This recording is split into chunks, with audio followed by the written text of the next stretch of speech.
ओम श्री परमात्मने नमः। अथ सप्तदशोऽध्यायः श्रद्धात्रय विभाग योगः। अर्जुन उवाच ये शास्त्रविधिमुत्सृज्य यजन्ते श्रद्धयान्विताः तेषां निष्ठा तु का कृष्ण सत्त्वमाहो रजस्तमः। श्रीभगवानुवाच त्रिविधा भवति श्रद्धा देहिनां सा स्वभावजा सात्विकी राजसी चैव तामसी चेति तां शृणु। सत्त्वानुरूपा सर्वस्य श्रद्धा भवति भारत। श्रद्धामयोऽयं पुरुषः यो यच्छ्रद्धः स एव सः। यजन्ते सात्विका देवान् यक्षरक्षांसि राजसाः प्रेतान् भूतगणांश्चान्ये यजन्ते तामसा जनाः। अशास्त्रविहितं घोरं तप्यन्ते ये तपो जनाः दम्भाहंकार संयुक्ताः कामरागबलान्विताः कर्षयन्तः शरीरस्थं भूतग्राममचेतसः मां चैवान्तः शरीरस्थं तान् विद्यासुरनिश्चयान्। आहारस्त्वपि सर्वस्य त्रिविधो भवति प्रियः यज्ञस्तपस्तथा दानं तेषां भेदमिमं शृणु। आयुः सत्त्वबलारोग्य सुखप्रीतिविवर्धनाः रस्या स्निग्धा स्थिरा हृद्या आहारा सात्विकप्रियाः कट्वं ललवणात्युष्ण तीक्ष्णरूक्षविदाहिनः आहारा राजसस्येष्टाः दुःखशोकामयप्रदाः यातयामङ्गतरसं पूतिपर्युषितं च यत् उच्छिष्टमपि चामेध्यं भोजनं तामसप्रियम् अफलाकाङ्क्षिभिर्यज्ञः विधिदृष्टो य युज्यते यष्टव्यमेवेति मनः समाधाय स सात्विकः। अभिसन्धाय तु फलं दम्भार्थमपि चैव यत् युज्यते भरतश्रेष्ठ तं यज्ञं विद्धि राजसं।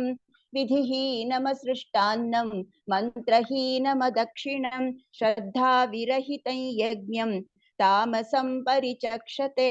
देवद्विजगुरुप्राज्ञपूजनं शौचमार्जवं ब्रह्मचर्यमहिंसा च शारीरं तप उच्यते। अनुद्वेगकरं वाक्यं सत्यं प्रियहितं च यत् स्वाध्यायाभ्यसनं चैव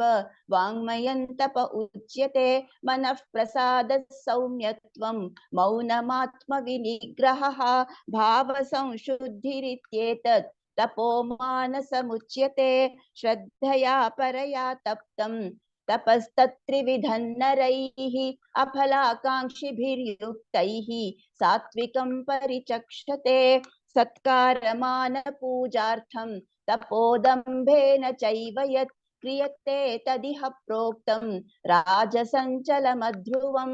मूढग्राहेणात्मनो यत् पीडया क्रियते तपः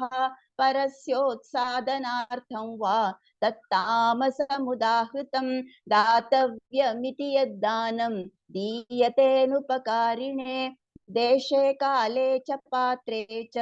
दत्तदानं सात्विकं स्मृतं। यत्तु प्रत्युपकारार्थं फलमुद्दिश्य वा पुनः दीयते च परिक्लिष्टं तद्दानं राजसंस्मृतम्। अदेशकाले यद्दानम् अपात्रेभ्यश्च दीयते असत्कृतमवज्ञातं तत्तामसमुदाहृतम्। ॐ तत्सदिति निर्देशः ब्रह्मणस्त्रिविधः स्मृतः। ब्राह्मणास्तेन वेदाश्च यज्ञाश्च विहिताः पुराः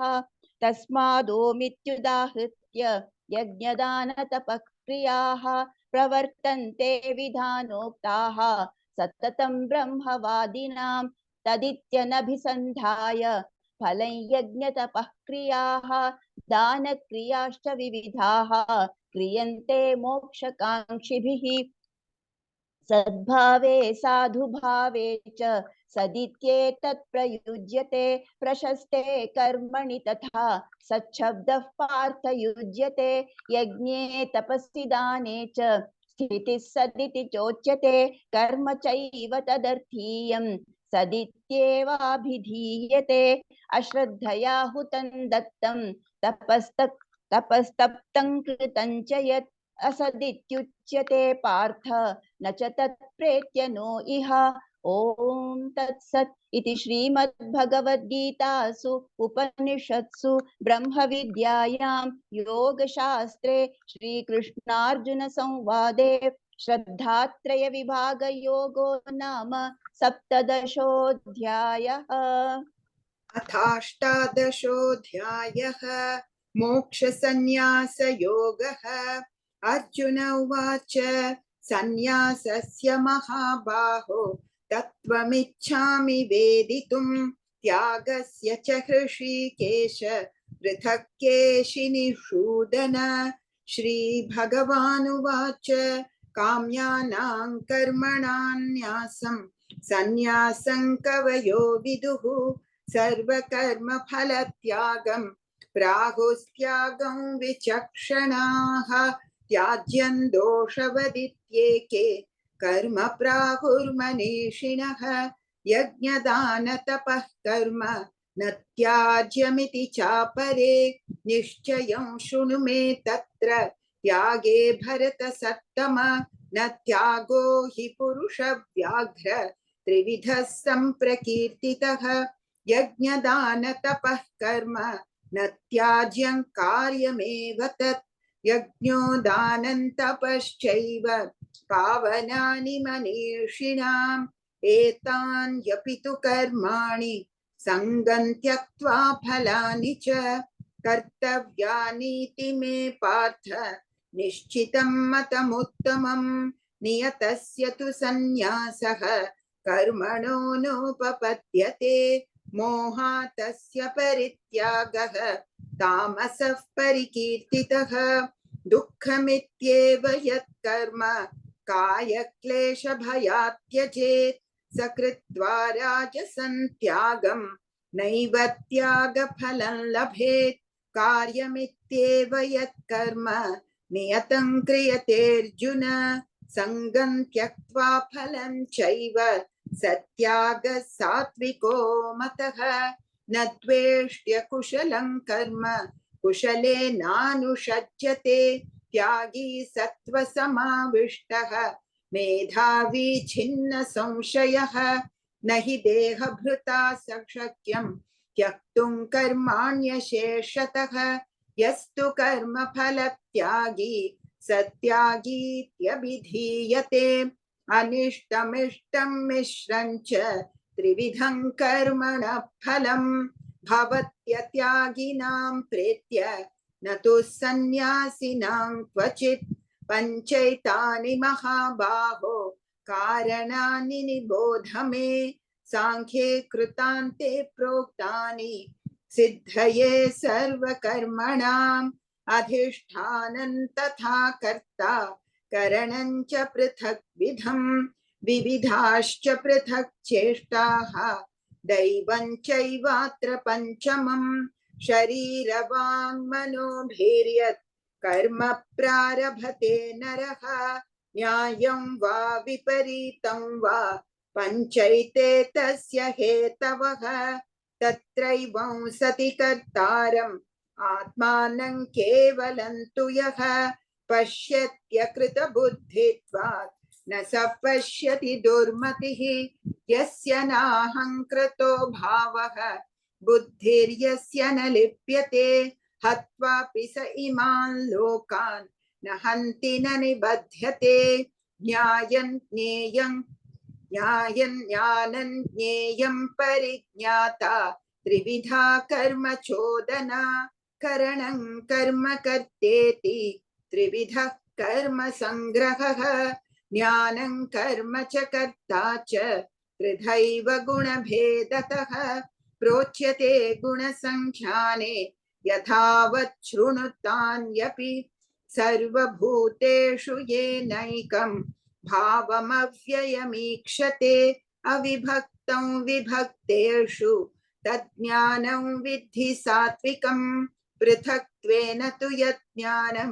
नानाभावान् पृथग्विधान् वेत्ति सर्वेषु भूतेषु तज्ज्ञानं विद्धि राजसम् यत्तु कृत्स्नवदेकस्मिन् कार्ये सक्तमहैतुकम् अतत्त्वार्थवदल्पञ्च तत्तामसमुदाहृतं नियतं सङ्गरहितम् अरागद्वेषतः कृतम् अफलप्रेप्सुना कर्म यत्तत् सात्विकमुच्यते यत्तु कामेप्सुना कर्म साहङ्कारेण वा पुनः क्रियते बहुलायासं तद्राजसमुदाहृतम् अनुबन्धं क्षयं हिंसाम् अनवेक्ष्य च पौरुषं मोहादारभ्यते कर्म यत्तत्तामसमुच्यते मुक्तसङ्गो नहं वादी धृत्युत्साहसमन्वितः सिद्ध्यसिद्ध्योर्निर्विकारः कर्ता सात्विक उच्यते रागी कर्मफलप्रेप्सुः लुब्धो हिंसात्मको शुचिः हर्षशोकान्वितः कर्ता राजसः परिकीर्तितः अयुक्तः प्राकृतस्तब्धः शठो नैष्कृतिकोलसः विषादी दीर्घसूत्री च कर्ता तामस उच्यते बुद्धेर्भेदं धृतेश्चैव गुणतस्त्रिविधं शृणु प्रोच्यमानमशेषेण पृथक्त्वेन धनञ्जय प्रवृत्तिं च निवृत्तिं च कार्याकार्ये भयाभये बन्धं मोक्षं च या वेत्ति बुद्धिः सा पार्थ सात्विकी यया धर्ममधर्मं च कार्यं च कार्यमेव च अयथावत् प्रजानाति बुद्धिः सा पार्थ राजसी अधर्मं धर्ममिति या मन्यते तमसावृता सर्वार्थान् विपरीतांश्च बुद्धिः सा पार्थ तामसी धृत्या यया धारयते मनः प्राणेन्द्रियक्रियाः योगेनाव्यभिचारिण्या धृतिः सा पार्थ सात्विकी यया तु धर्मकामार्थान् धृत्या धारयतेऽर्जुन प्रसङ्गेन फलाकाङ्क्षी धृतिः सा पार्थ राजसी यया स्वप्नं भयं शोकं विषादं मदमेव च न विमुञ्चति दुर्मेधा धृतिः सा पार्थ तामसी सुखं त्विदानीं त्रिविधं शृणु मे भरतर्षभ अभ्यासाद् रमते यत्र दुःखान्तं च निगच्छति यत्तदग्रे विषमिव परिणामे मृतोपमं तत्सुखं रासात्विकं प्रोक्तम् आत्मबुद्धिप्रसादजं विषयेन्द्रियसंयोगात् यत्तदग्रे मृतोपमं परिणामे विषमिवं तत्सुखं राजसं स्मृतं यदग्रे चानुबन्धे च सुखं मोहनमात्मनः निद्रालस्य प्रमादोत्थं तत्तामसमुदाहृतं न तदस्ति पृथिव्यां वा दिवि देवेषु वा पुनः सत्वं प्रकृतिजैर्मुक्तं यदेभिः स्यात् त्रिभिर्गुणैः ब्राह्मणक्षत्रियविषां शूद्राणां च परन्तप कर्माणि प्रविभक्तानि स्वभावप्रभवैर्गुणैः शमो दमस्तपश्चौचं क्षान्तिराजवमेव च ज्ञानं विज्ञानमास्तिक्यं ब्रह्मकर्म स्वभावजं शौर्यं तेजो धृतिर्दाक्ष्यं युद्धे चाप्यपलायनं दानमीश्वरभावश्च क्षात्रं कर्म स्वभावजं कृषिगौरक्ष्य वाणिज्यं वैश्यकर्म स्वभावजं परिचर्यात्मकं कर्म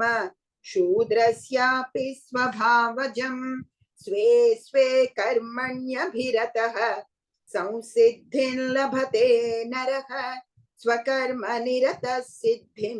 यथा विन्दति तच्छृणु यतः प्रवृत्तिर्भूतानां येन सर्वमिदं ततं स्वकर्मणा तमभ्यर्च्य सिद्धिं विन्दति मानवः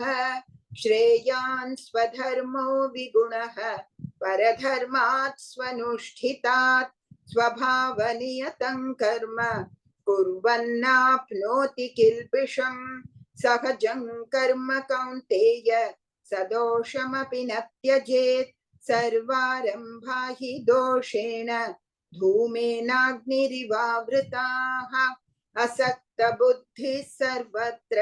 जितात्मा विगतस्पृहः नैष्कर्म्य सिद्धिं परमां सन्न्यासेनाधिगच्छति सिद्धिं प्राप्तो यथा ब्रह्म तथाप्नोति निबोध मे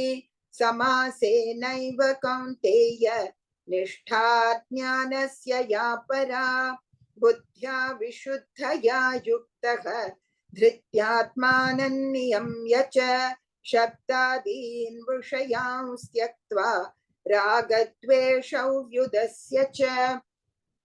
विविक्तसेवी लघ्वाशी यतवा कायमानसः ध्यानयोगपरो नित्यं वैराग्यं समुपाश्रितः अहङ्कारं बलं दर्पं कामं क्रोधं परिग्रहं विमुच्य निर्ममः शान्तः ब्रह्मभूयाय कल्पते ब्रह्मभूतः प्रसन्नात्मा न शोचति न काङ्क्षति समः सर्वेषु भूतेषु मद्भक्तिं लभते परां भक्त्या मामभिजानाति यावान् यश्चास्मि तत्त्वतः ततो मां तत्त्वतो ज्ञात्वा विशते तदनन्तरं सर्वकर्माण्यपि सदा कुर्वाणो मद्व्यपाश्रयः मत्प्रसादादवाप्नोति शाश्वतं पदमव्ययम् चेतसा सर्वकर्माणि मयि सन्न्यस्य मत्परः बुद्धियोगमुपाश्रित्य मच्चित्तः सततं भव मच्चित्तः सर्वदुर्गाणि मत्प्रसादात् तरिष्यसि अथ चेत्त्वमहङ्कारात् न श्रोष्यसि विनङ्क्ष्यसि यदहङ्कारमाश्रित्य न योत्स्य इति मन्यसे मिथ्यैष व्यवसायस्ते प्रकृतिस्त्वान्नियोक्ष्यति स्वभावजेन कौन्तेय निबद्धस्वेन कर्मणा कर्तुं नेच्छसि यन्मोहात् करिष्यस्य वशोऽपि तत् ईश्वरः सर्वभूतानां हृद्देशेऽर्जुन तिष्ठति भ्रामयन् सर्वभूतानि यन्त्रारूढानि मायया तमेव शरणं गच्छ सर्वभावेन भारत तत्प्रसादात् परां शान्तिं स्थानं प्राप्स्यसि शाश्वतम् इति ते ज्ञानमाख्यातं गुह्यात् गुह्यतरं मया विमृश्यैतदशेषेण यथेच्छसि तथा कुरु सर्वगुह्यतमं भूयः शृणु मे परमं वचः इष्टोऽसि मे दृढमिति ततो वक्ष्यामि ते हितं मन्मना भव भक्तः मद्याजी मां नमस्कुरु मामे वैश्यसि सत्यन्ते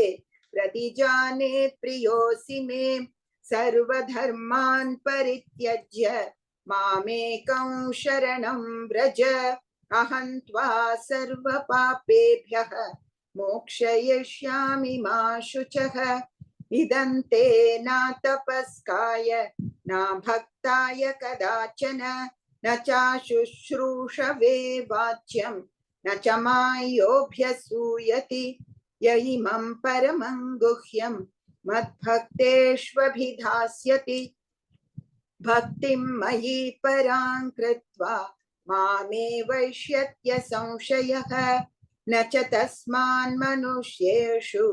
कश्चिन्मे प्रियकृत्तमः भविता न च मे तस्मात् अन्यः प्रियतरो भुवि अध्येष्यते च य इमं धर्म्यौ संवादमावयोः ज्ञानयज्ञेन तेनाहम् इष्टस्यामिति मे मतिः श्रद्धावाननसूयश्च शृणुयादपि यो नरः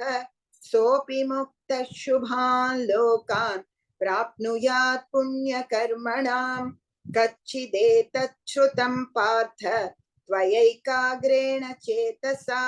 कच्चिदज्ञानसम्मोहः प्रनष्टस्ते धनञ्जय अर्जुन उवाच नष्टो मोहस्मृतिर्लब्धा त्वत्प्रसादान्मयाच्युत स्थितोऽस्मि गतसन्देहः करिष्ये वचनं तव सञ्जय उवाच इत्यहं वासुदेवस्य पार्थस्य च महात्मनः संवादमिमम श्रौषम् अद्भुतं रोमहर्षणम् व्यासप्रसादात् श्रुतवान् एतत् गुह्यमहं परं योगं योगेश्वरात् कृष्णात् साक्षात् कथयत स्वयं राजन् संस्मृत्य संवादमिममद्भुतं केशवार्जुनयोः पुण्यं हृष्यामि च मुहुर्मुहुः तच्च संस्मृत्य रूपमत्यद्भुतं हरेः विस्मयो मे महान् राजन् हृष्यामि च पुनः पुनः यत्र योगेश्वरः कृष्णः यत्र पार्थो धनुर्धरः तत्र श्रीर्विजयो भूतिः ध्रुवा नीतिर्मतिर्मम यत्र योगेश्वरः कृष्णः यत्र पार्थो धनुर्धरः तत्र श्रीर्विजयो भूतिः ध्रुवा नीतिर्मतिर्मम यत्र योगेश्वरः कृष्णः यत्र पार्थो धनुर्धरः तत्र श्रीर्विजयो भूतिः ध्रुवा नीतिर्मतिर्मम ॐ तत्सत् इति श्रीमद्भगवद्गीतासु उपनिषत्सु ब्रह्मविद्यायां योगशास्त्रे श्रीकृष्णार्जुन संवादे मोक्षसन्न्यासयोगो नामाष्टादशोऽध्यायः हरिः ओम् श्रीगुरुभ्यो नमः हरिः ओम् श्रीकृष्णार्पणमस्तु अथ गीता माहात्म्यम् गीताशास्त्रमिदं पुण्यं यः पठेत् प्रयतः पुमान् विष्णोः पदमवाप्नोति भयशोकादिवर्जितः गीताध्ययनशीलस्य प्राणायामपरस्य च नैव सन्ति हि पापानि पूर्वजन्मकृतानि च मलनिर्मोचनं पुंसां जलस्नानं दिने दिने सकृद्गीताम्भसि स्नानं संसारमलनाशनं गीता सुगीता कर्तव्या किमन्यैः शास्त्रविस्तरैः या स्वयं पद्मनाभस्य मुखपद्माद्विनिसृता भारतामृतसर्वस्वं विष्णोर्वक्त्राद्विनिसृतं गीता गङ्गोदकं पीत्वा पुनर्जन्म न विद्यते सर्वोपनिषदो गावः दोग्धा गोपालनन्दनः पार्थो वत्सः सुधीर्भोक्ता दुग्धं गीतामृतं महत् एकं शास्त्रं देवकी पुत्रगीतम् एको देवो देवकी पुत्र एव एको मन्त्रस्तस्य नामानि यानि कर्माप्येकं तस्य देवस्य सेवा ॐ तत्सत् हरिः ओम् श्रीगुरुभ्यो नमः हरिः ओम् श्रीकृष्णार्पणमस्तु। ॐ